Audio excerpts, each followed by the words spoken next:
तुम्ही हे पोस्टर पाहिलंय का? नसेल पाहिलं तर मी तुम्हाला शॉर्ट मध्ये काही माहिती सांगतो.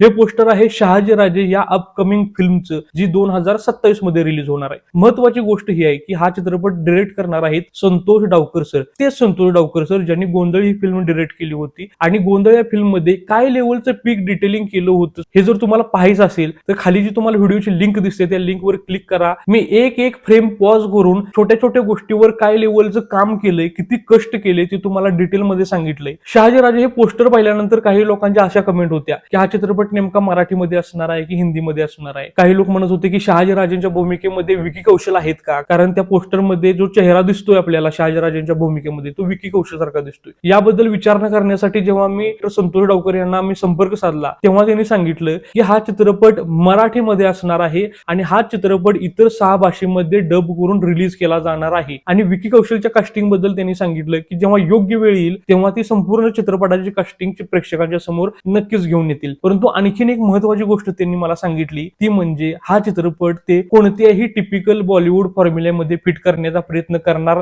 नाहीत. हा चित्रपट तुम्हाला एक रिअलिस्टिक फील देईल. त्याचबरोबर चित्रपटाचं प्रोडक्शन आणि बारीक सारीक गोष्टीचं इतकं डिटेलिंग असेल की प्रेक्षक जेव्हा चित्रपट पाहायला बसतील तेव्हा 5व्या ते 10व्या मिनिटाला ते आपोआप चित्रपटाच्या जगामध्ये एंटर करतील. चित्रपटाचा दर्जा मेंटेन केला जाईल. हा चित्रपट प्रेक्षकांना उत्तम थिएट्रिकल एक्सपिरियन्स देईल. या लेवलचं चित्रपटाचं प्रोडक्शन केलं जाणार आहे. खूप सारे इतिहासकारांबरोबर खूप साऱ्या बैठका करून स्वतः इतिहासाचा अभ्यास करून चित्रपटाची कथा पटकथा लिहून झाली आहे. आता चित्रपटाचे डायलॉग रायटिंग सुरू आहेत. पुढे कास्टिंग होईल. चित्रपटाचं प्रोडक्शन देखील मोठ्या लेवलला केलं जाणार आहे. या चित्रपटाचे इतर अपडेट देखील आपल्या चॅनलवर येत राहतील. त्यामुळे चॅनलला सबस्क्राईब करायचं विसरू नका.